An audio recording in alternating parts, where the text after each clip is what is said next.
భారత్ బంగ్లాదేశ్ మధ్య సంబంధాలు ఇటీవల కాలంలో తీవ్ర ఒడిదుడుకులకు లోనవుతున్న నేపథ్యంలో బంగ్లా ప్రభుత్వం తీసుకున్న తాజా నిర్ణయాలు దక్షిణాసియా రాజకీయాల్లో విస్తృత చర్చకు దారితీస్తున్నాయి. ప్రత్యేకంగా భారత్లోని బంగ్లాదేశ్ దౌత్య కార్యాలయాల్లో వీసా సేవలను తాత్కాలికంగా నిలిపివేయడం, అలాగే అమెరికా విధించిన వీసా బాండ్ నిబంధనలపై బహిరంగంగా అసంతృప్తి వ్యక్తం చేయడం, ఇవన్నీ కలిసి బంగ్లాదేశ్ విదేశాంగ విధానంలో వస్తున్న మార్పులను స్పష్టంగా సూచిస్తున్నాయి.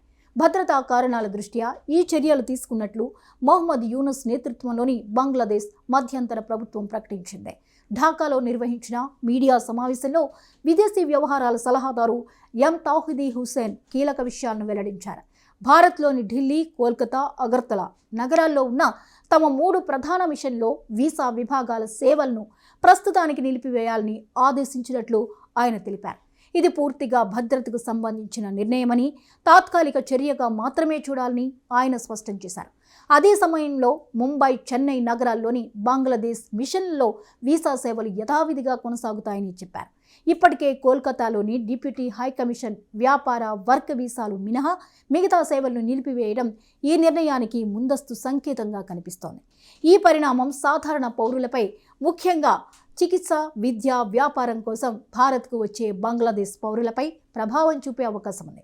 భారత్ బంగ్లాదేశ్ మధ్య ప్రతి సంవత్సరం లక్షలాది మంది ప్రయాణాలు చేస్తుంటారు. వైద్య, పర్యాటకం, చిన్న వ్యాపారం, విద్యారంగంలో ఇరు దేశాల మధ్య గట్టి సంబంధాలున్నాయి. ఇలాంటి సమయంలో వీసా సేవల నిలిపివేత అనేది కేవలం దౌత్యపరమైన నిర్ణయంగా కాకుండా ప్రజల జీవితాలను ప్రభావితం చేసే అంశంగా మారుతోంది. ఇదే సందర్భంలో అమెరికా విధించిన వీసా బాండ్ నిబంధనలపై కూడా బంగ్లాదేశ్ ప్రభుత్వం అసంతృప్తి వ్యక్తం చేసింది. బంగ్లాదేశ్ను వీసా బాండ్ జాబితాలో చేర్చడం దురదృష్టకరమని తౌహిదీ హుస్సేన్ వ్యాఖ్యానించారు. ఈ నిబంధన నుంచి తమ దేశానికి మినహాయింపు ఇవ్వాలని కోరుతూ అమెరికా ప్రభుత్వంతో దౌత్యపరమైన చర్చలు జరుపుతున్నట్లు ఆయన వెల్లడించారు. వీసా బాండ్ అనేది సాధారణంగా అమెరికాకు వెళ్లే పర్యాటకులు లేదా సందర్శకులు అక్కడ గడువు ముగిసిన తర్వాత కూడా అక్రమంగా ఉండిపోతారనే అనుమానంతో ప్రవేశపెట్టిన నిబంధన. ఇందులో భాగంగా కొందరు దేశాల పౌరులపై అదనపు ఆర్థిక బాండ్లు లేదా హామీలు విధిస్తారు. ఇది కేవలం బంగ్లాదేశ్కే పరిమితం కాదని, పలు ఇతర దేశాలకు కూడా ఈ నిబంధనలు వర్తిస్తున్నాయని ఆయన గుర్తు చేశారు. అయినప్పటికీ బంగ్లాదేశ్ వంటి అభివృద్ధి చెందుతున్న దేశాల పౌరులపై ఈ నిబంధనలు భారంగా మారుతున్నాయన్న అభిప్రాయం అక్కడ వ్యక్తమవుతోంది. మరో కీలక అంశంగా బంగ్లాదేశ్ వైమానిక దళం బలోపేతం కోసం యుద్ధ విమానాల కొనుగోలు అంశం చర్చకు వచ్చింది. పాకిస్తాన్ తయారు చేసిన JF-17 యుద్ధ విమానాలు కొనుగోలు చేయడానికి బంగ్లాదేశ్ ఆసక్తి చూపుతోందనే వార్తలు గత కొంతకాలంగా వినిపిస్తున్నాయి. దీనిపై మీడియా ప్రశ్నలకు స్పందించిన తౌహిదీ హుస్సేన్ ప్రస్తుతానికి తాను పూర్తి వివరాలు వెల్లడించలేనని, కానీ చర్చలు మాత్రం కొనసాగుతున్నాయని చెప్పారు. అంటే ఈ ప్రతిపాదన ప్రాథమిక దశలో ఉన్నప్పటికీ పూర్తిగా ఖండించకుండా ఆయన పరోక్షంగా అంగీకరించినట్లుగా రాజకీయ విశ్లేషకులు భావిస్తున్నారు. ఈ అంశం దక్షిణాసియా రాజకీయాల్లో అత్యంత కీలకంగా మారుతోంది. ఎందుకంటే 1971లో పాకిస్తాన్ నుంచి విముక్తి పొంది స్వతంత్ర దేశంగా ఏర్పడిన బంగ్లాదేశ్ ఆ తర్వాత దశాబ్దాల పాటు పాకిస్తాన్తో రక్షణ సంబంధాలకు దూరంగా ఉంది. అలాంటి దేశం ఇప్పుడు పాకిస్తాన్ నుంచి యుద్ధ విమానాలు కొనుగోలు చేయాలని ఆలోచన చేయడం ఒక పెద్ద మార్పుగా చెప్పొచ్చు.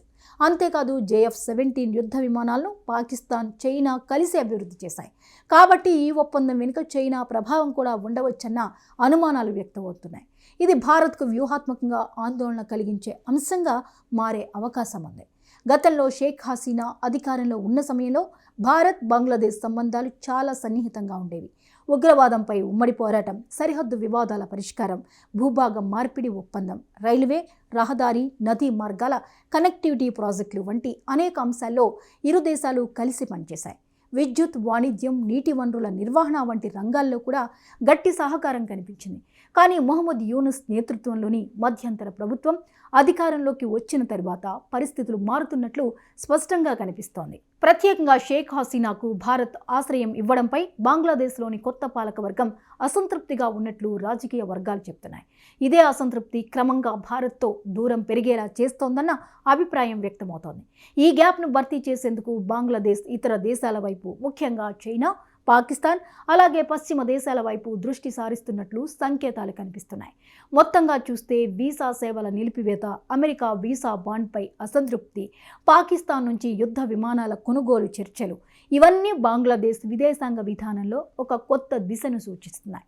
ఈ పరిణామాలు భారత్ బంగ్లాదేశ్ సంబంధాల భవిష్యత్తుపై ఎలాంటి ప్రభావం చూపుతాయో, దక్షిణాసియా భౌగోళిక రాజకీయ సమీకరణాల్లో ఎలాంటి మార్పులు తెస్తాయో అన్నది రాబోయే రోజుల్లో మరింత స్పష్టమవుతుంది. ఒకప్పుడు అత్యంత సన్నిహితంగా ఉన్న రెండు దేశాల మధ్య ప్రస్తుతం ఏర్పడుతున్న ఈ దూరం తాత్కాలికమా లేక దీర్ఘకాలిక మార్పులకే సంకేతమా అన్న ప్రశ్న ఇప్పుడు అందరి మనసుల్లో ఉంది.